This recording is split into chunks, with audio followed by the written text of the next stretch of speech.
आज का कार्यक्रम उन लोगों के लिए बहुत स्पेशल होने वाला है, बहुत खास होने वाला है, जो घर बनाने का प्लान कर रहे हैं। आप जनवरी, फरवरी, मार्च में या फिर कभी भी आप वर्ष भर में घर बना रहे हैं, तो उन लोगों के लिए आज का कार्यक्रम स्पेशल है। मैं आपको बताने वाला हूँ, कौन-सी वो तिथियाँ हैं, कौन से वो समय है, जब आप कौन से वो महीने हैं, जब आप घर बनाना आरंभ करते हैं, तो उस घर में धन की कभी कमी नहीं होगी। इवन वहाँ धन की वर्षात होगी। आप उत्तरोत्तर उस घर में नए आयाम को प्राप्त करेंगे। आपकी नई इच्छाएँ पूर्ति होने का वह एक घर नहीं, एक महल होगा। हर व्यक्ति के लिए अपनी एक छोटी कुटिया भी महल होती है। वो उसको चाहता है कि बहुत अच्छे से बनाए, अच्छे से गृह प्रवेश करे और वहाँ पर उत्तरोत्तर वृद्धि को प्राप्त हो, ये हर व्यक्ति का सपना होता है। आज इसी विषय को मैं और रोचक बना रहा हूँ और आपको ऐसी कुछ जानकारियाँ दे रहा हूँ, जिससे आपके लिए यह सुंदर सपनों का भवन आपका सपने साकार करने वाला हूँ। मैं आपको खास तिथियाँ, वो महीने, वो नक्षत्र, वो वार, वो कुछ खास बातें यहाँ पर बताने वाला हूँ। कौन-सी दिशा में आप अपनी नींव को रखें, कौन-कौन सी विशेष बातें हैं जो आपको ध्यान में रखनी है और किन मुहूर्तों को आपको अवॉइड करना है, उसको लेकर भी चर्चा करूँगा। बहुत सारा भ्रम बना रहता है, पंचक में नहीं करना है, रात्रि में नहीं करना है, कृष्ण पक्ष में होगा या नहीं होगा, पूर्णमासी है, अमावस्या है, ये तमाम सारी चीज़ें हैं। और क्योंकि हमारी ज़िम्मेदारी इसलिए भी बढ़ जाती है क्योंकि अध्यात्म ज्योतिष पर आपको प्रामाणिक जानकारी दी जाती है, इसलिए आपका एक भरोसा जो हमें हर दिन कुछ नया खोज कर निकालने पर विवश करता है। आइए चर्चा को आगे बढ़ाते हैं, इससे पहले एक निवेदन भी रहेगा, अगर आप पहली बार चैनल पर विजिट कर रहे हैं, जो चैनल को सब्सक्राइब जरूर कर लीजिए, साथ ही बेल आइकन को प्रेस कर लें ताकि आने वाली अपडेट्स भी आपको अध्यात्म हो या ज्योतिष की या रत्न रुद्राक्ष मुहूर्त तमाम प्रकार की अपडेट्स आपको मिलती रहे। देखिए, जब हम घर बनाने की बात करते हैं तो सबसे पहले आपको ध्यान रखना है कि जब आप मुहूर्त निकाल रहे हो, उस मुहूर्त में एक चीज़ है आपको ज़रूर ध्यान रखना है कि जब भूमि का आप पूजन कर रहे हो, तब भू-रजस्वला नहीं होनी चाहिए। कई लोग इस बात को आज पहली बार सुन रहे होंगे कि क्या पृथ्वी भू-रजस्वला होती है? बिल्कुल होती है। ये मैं नहीं, ये शास्त्र कह रहे हैं और शास्त्र कथन ही है कि भू-रजस्वला हो तब जो है भूमि पूजन नहीं करना चाहिए।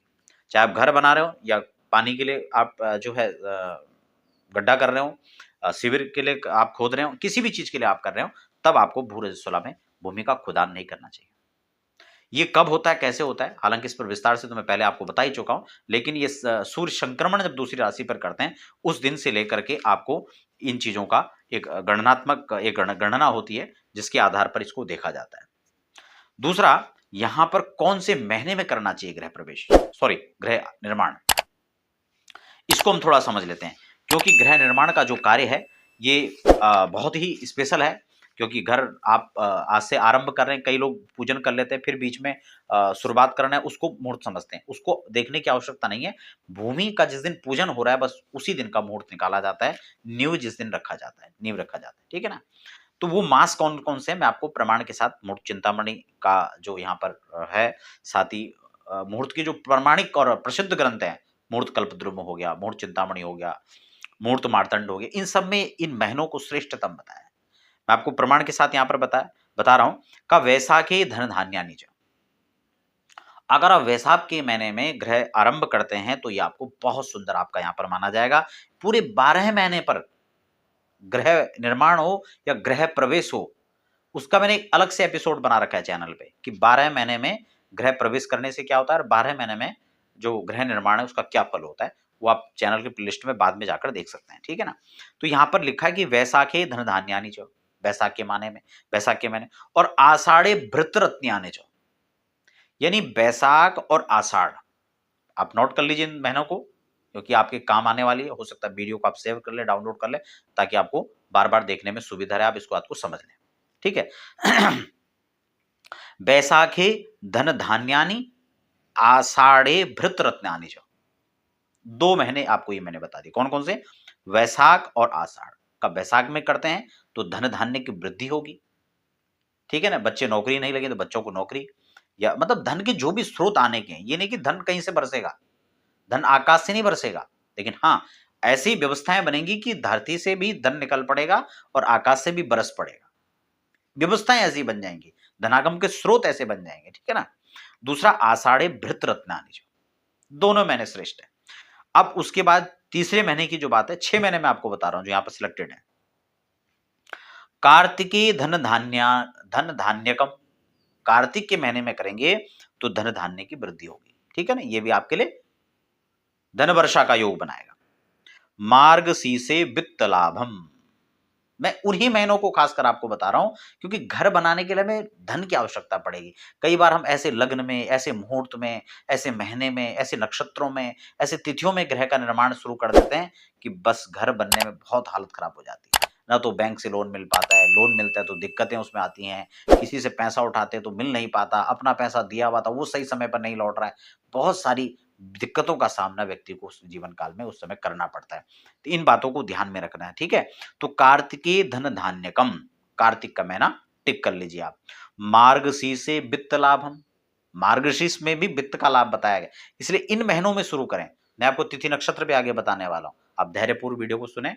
कहीं आप जो है देखने में भी सोच रहे हैं कि जल्दी जल्दी बता दो, जल्दी कैसे बता दो सारी बातों को, क्योंकि स्टेप बाय स्टेप मैं आपको बताऊंगा। ठीक है ना, मागे तो बहुशो लाभम, माघ के महीने में करते हैं तो बहुत सारे लाभ होंगे, यानी जो जनवरी फरवरी में कर रहे हैं उनके लिए भी बहुत अच्छी ये जो है व्यवस्था है। कांचनम फाल्गुने तथा, अगर फाल्गुन के महीने में करते हैं तो धन धान्य कांचन का लाभ यानी स्वर्ण का लाभ आपको मिलता है। अब वही बात है, हम कहेंगे कि सोना धरती से उगलेगा या आकाश से बरसेगा, ऐसा नहीं होगा। ऐसी व्यवस्थाएं होंगी कि आपको धन आगम के स्रोत आपके लिए बनेंगे। ठीक है ना, आपका बिजनेस व्यापार है तो बिजनेस व्यापार बढ़ने लगेगा, नौकरी है तो वहां प्रमोशन की व्यवस्थाएं होने लगेंगी, अच्छी जगह नौकरी मिलेगी जहां आपको कम से कम खर्चे में आपका आना जाना होता है, कम से कम दूरी वहां पर नहीं, जो भी है व्यवस्थाएं। ठीक है ना, तो ये मास की बात है।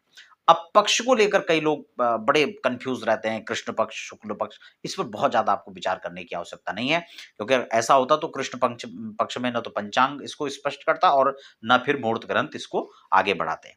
उसको छोड़ दीजिए, पक्ष शुक्ल पक्ष में भी होता है, कृष्ण पक्ष में भी होता है, आप इस बात को दिमाग में रखें। तिथि पर बात कर लेते हैं। देखिए, तिथि रिक्ता को छोड़ दें और अमावस्या को छोड़ दें तो लगभग सभी शुभ हैं, लेकिन पंचमी हो, सप्तमी हो, अष्टमी हो, आपका एकादशी हो, पूर्णिमा हो तो बहुत श्रेष्ठ है। वार को ले लें तो भौमार रिक्तार्क वर्जिता, मंगल और रिक्ता दो को तिथि जो है वर्जित बताया, भौमार्क रिक्ता का है, यानी मंगलवार को छोड़ दें, रिक्ता को छोड़ दें। ठीक है, मैंने अमावस्या भी इसमें ऐड कर लिया है क्योंकि अमावस्या का भी इसमें विधान त्यागने का है। तो मंगलवार को छोड़ लो, बाकी सभी बार शुभ हैं, उसमें भी सोमवार हो, गुरुवार हो और शुक्रवार हो तो अत्यंत शुभ है। ठीक हो गया, बात नक्षत्र की कर लें। अब उन पंचक पर कई बार आता है स्त्री संगक नक्षत्र और मृदु संगक नक्षत्र, ये तो लगभग सभी शुभ कामों के लिए अच्छा माना जाता है। फिर आपका जो है रेवती किस में आता है, ये भी पंचक में आता है। उत्तरा भाद्रपद किस में आता है, ये भी पंचक में आता है, और ये सभी इन मुहूर्तों में शुभ है। तो रेवती, उत्तरा भाद्रपद, उत्तरा फाल्गुनी, उत्तराषाढ़ा, मृगशिरा, हस्त, ये सभी मूल, रोहिणी, ये सभी नक्षत्र इसमें बहुत ही शुभ और मंगलकारी हैं, इसलिए आपको बिल्कुल निस्संदेह होकर के इनमें कर लेना है। कई लोग मूल पर जोर देते हैं, कई बार पंचक पर जोर दिया जाता है, लेकिन नहीं, पंचक किन कामों के लिए वर्जित हैं, पंचक पर मैं पहले चर्चा कर चुका हूं। ठीक हो गया। दूसरा, मूल नक्षत्र मूल जन्म के लिए खराब है, आप इसको क्यों नहीं समझ रहे हैं। मूल नक्षत्र गृह निर्माण के लिए हो, बहुत अच्छा माना गया, गृह प्रवेश के लिए भी अच्छा है। रोहिणी नक्षत्र तो बहुत अच्छा नक्षत्र है, भगवान श्री कृष्ण का जन्म भी इस नक्षत्र में हुआ था।